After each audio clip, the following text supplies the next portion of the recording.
Paris. City of love, romance and dreams. So they say. I used to say it too. But ever since that day, the day of the murder, I've always associated my beloved Paris with death.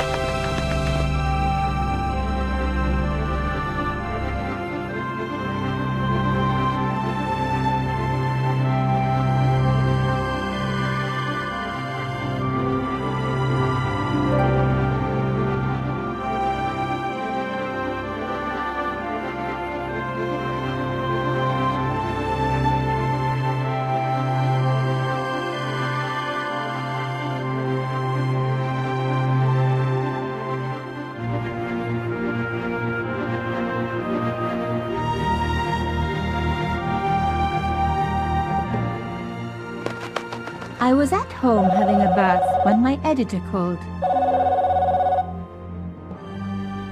Collard, get your ass over to the Palais Royale now. You got an interview. With Pierre Carchon. Yes, the Pierre Carchon. No photos, so leave your gear at home. He asked for you personally. Don't ask me why. Anyhow, this could be big, so if he makes a pass, don't forget.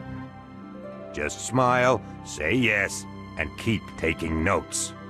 So charming and so very apt. Pierre Carchon was a media king, a national hero, and one of the most infamous adulterers in Europe. He and his wife Imelda were just one step down from royalty.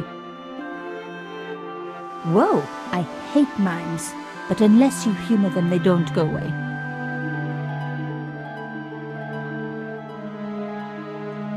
Here I was, the palace of the Media King and the Ice Queen. I pressed the doorbell and set in motion a chain of events which would change my life forever. Yes? What is it? Madame, my name is Nicole Collard. I'm here to see Monsieur Carchon. Come up, we're on the first floor.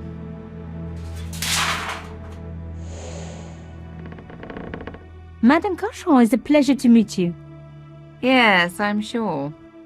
The Ice Queen was certainly living up to her reputation.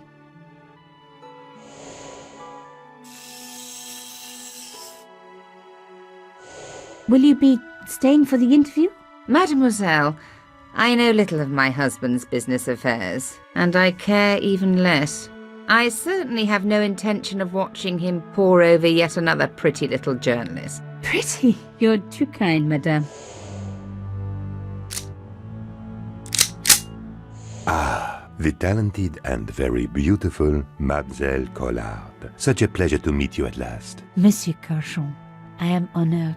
Oh, I'm sure you are. Call me Pierre, please.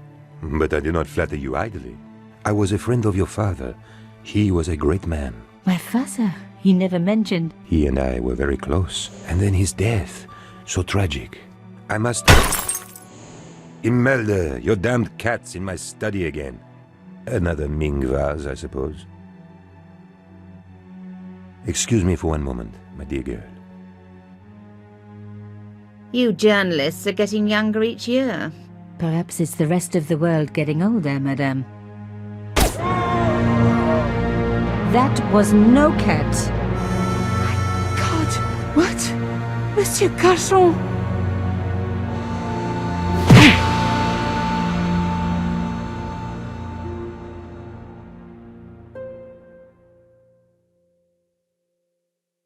He's dead. I must call the police. You'd better stay here. There was a man. It was the mime. Do you think he... Well, I believe we can rule out suicide, don't you? No wonder they called her the Ice Queen. She would have been top of my list of suspects if I hadn't seen the attacker myself. And if I hadn't come across a couple of murders just like this already. One of the most important men in Europe murdered And here was I, Nicole Collard, alone at the scene of the crime. Should I wait for the cops? Or start my own investigation? It was a no-brainer.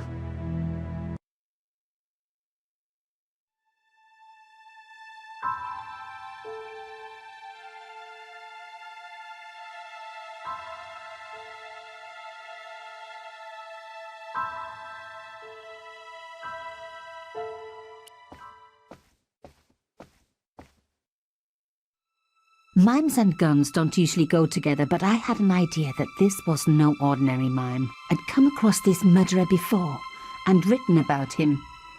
The costume killer, at least that's what I'd called him. Some people hate searching corpses for clues. Me, I'm okay with it. Reminds me of an old boyfriend. In his pocket, I found a ticket stamped Bateau de la Conciergerie. Taking the ticket meant I tampered with the evidence.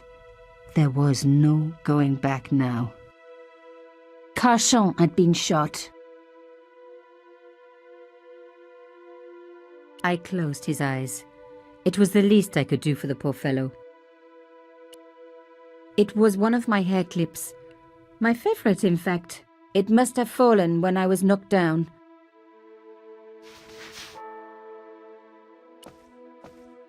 A bust of Pierre Carchon, humble servant of La France.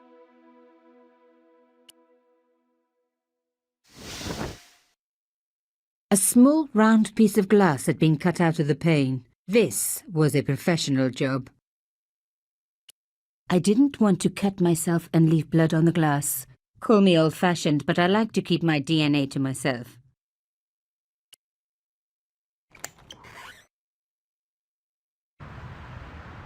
The killer must have used a ladder to reach the window. He was long gone. Guess he folded that ladder up, popped it in his pocket and took it with him.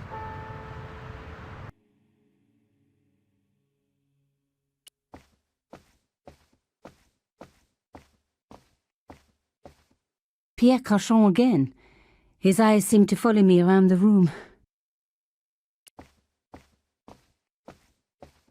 The bookcase was filled with obscure first editions. It contained rows of titles I didn't recognize.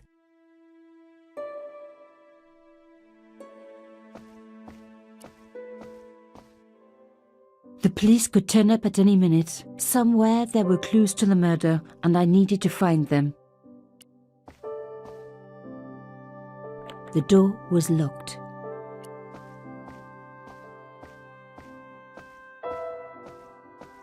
A medieval pageant. Original, no doubt. The tapestry must have cost a fortune. A Louis XIV table with an antique cloth. Imelda had taste. But hey, with a husband that rich, taste is easy. I reckoned that cloth might just turn out to be useful. Even my fingernail wouldn't fit into such a small hole.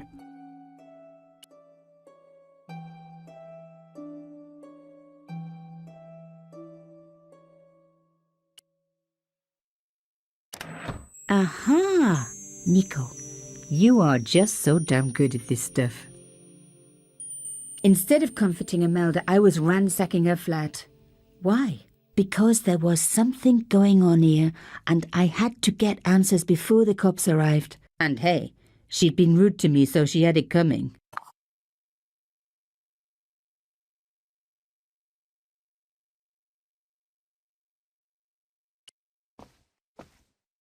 Imelda had talent, but I certainly wasn't going to tell her that.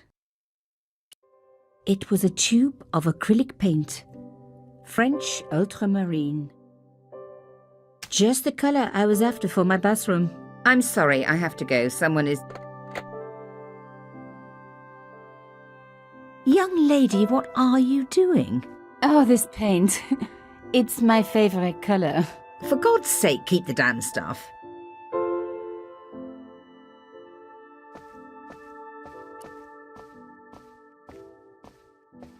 Excuse me, madame. Yes? I am so sorry for your loss, madame.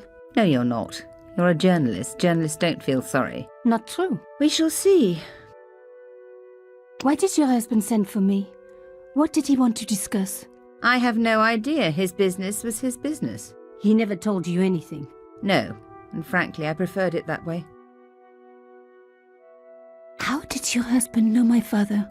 I have no idea. You didn't know him? Thierry Collard? Pierre knew a lot of people I didn't know, most of them women. Why would a mime want to kill your husband? Pierre had plenty of enemies. Half the husbands in Paris for a start. This is quite a scoop for you. I suppose you're already inventing the headlines. Just because I am a journalist. Don't patronise me. You're all cut from the same cloth. Do you have any moral sense at all? Yes, that's why I do this job. You do it to see your name in print. As if my editor gets the byline, I just do the work. Well, don't expect my sympathy. The police will be here soon, madame. Is there anybody you would like me to contact? Family, friends? No, I have no family. Pierre and I were... He was all I had, really. Not much, was it? The dutiful wife. That was my role. He never talked, never let me in. I know one thing, madame. What? If you want to find out who killed your husband, then you let me do the job, not the police. Why? How do I know I can trust you? Your husband invited me here today because he needed me. I think he knew somebody wanted to kill him, and he knew I could help. I doubt it was your database he was after. You're wrong. I was onto his killers already, I am sure of it. Please, you owe it to him. I don't know. All I need is a few more minutes to look around before the police come. You really do have a moral sense, don't you? I trust so few people. And perhaps Pierre really did think that you could help. Of course it wouldn't have stopped him seducing you too. Here, take this. It's the key to the drawing room next to the library at the end of the hall. It was Pierre's room. I rarely went in there. I couldn't. I was too scared of what I might find. Thank you. I promise you won't regret this.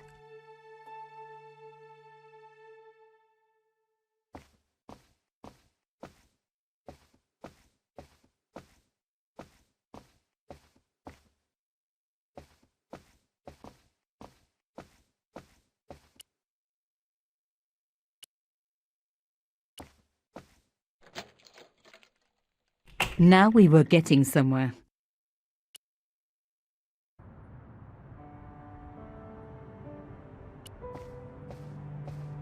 The painting showed the Carchons together, in love. As the poet said, the past is a different country. Or did I read that in a fortune cookie? The painting was attached firmly to the wall. There was the very faintest of clicks. Behind the picture was a safe.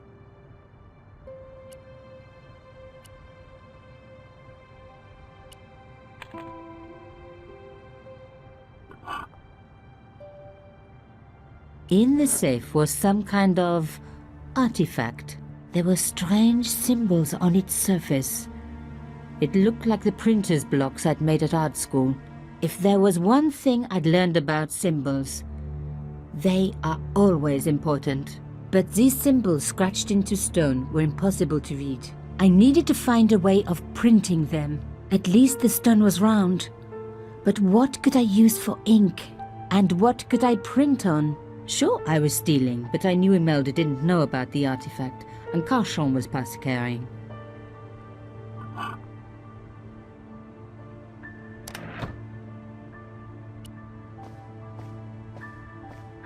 This wasn't the time for me to lie on the sofa doing my Marie Antoinette impression, though it is very popular at parties, especially with gay guys. Don't ask me why.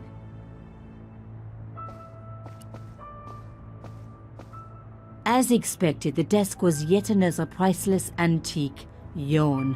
The blotter and in tray had clearly been placed with mathematical precision. My heart skipped a beat. It was a carved elephant. But not just any carved elephant. It had been made by my father. I knew for certain because in my apartment I had its exact twin, carved into a box he had made. So Carchon had known my father. They really must have been friends. I decided to take the carved elephant. It clearly meant nothing to Imelda.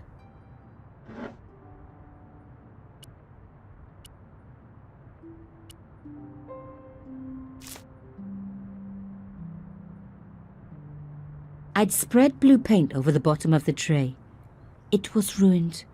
I was a very bad girl, but also quite a clever one.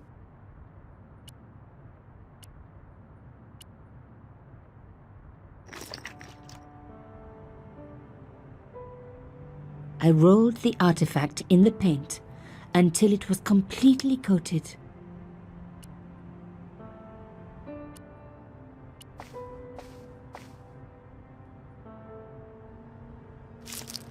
Genius! The roller and the paint worked just as I planned, but what did it say? It was some kind of coded message. It read, "Sub judice." I may not have learned a lot as a journalist, but that was a term I knew well. It means a legal case that is before the courts. Below it was a sequence of letters that made no sense. I suddenly realized there was a connection between the boat ticket and the coded message. The boat ticket was stamped Bateau de la Conciergerie. The conciergerie on the Ile de la Cité by the river housed the ancient law courts. So, sub judice could in this case mean literally under the law courts, below the conciergerie. I was pretty sure I'd found all I could here. And besides, all this opulence was making me pine for my regular life of poverty. This was a huge story. It was also one heck of a puzzle with a lot of pieces missing. But I was going to crack it. And if I could just remember the name of that fancy prize you get for being an ace journalist, I was definitely going to win it this time.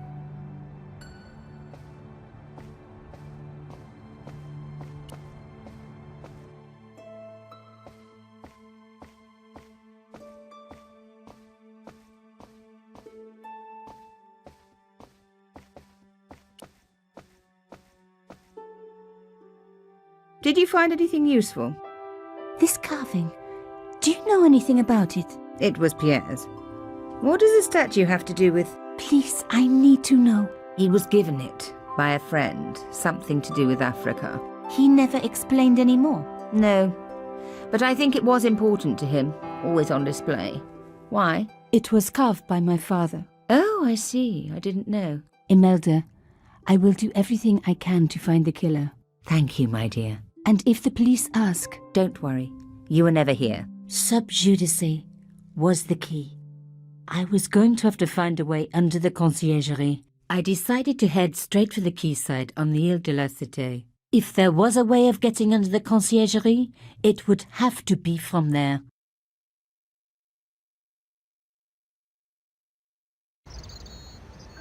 Carchon wasn't the type for messing about on the river. He was up to something down here. Something that got him killed.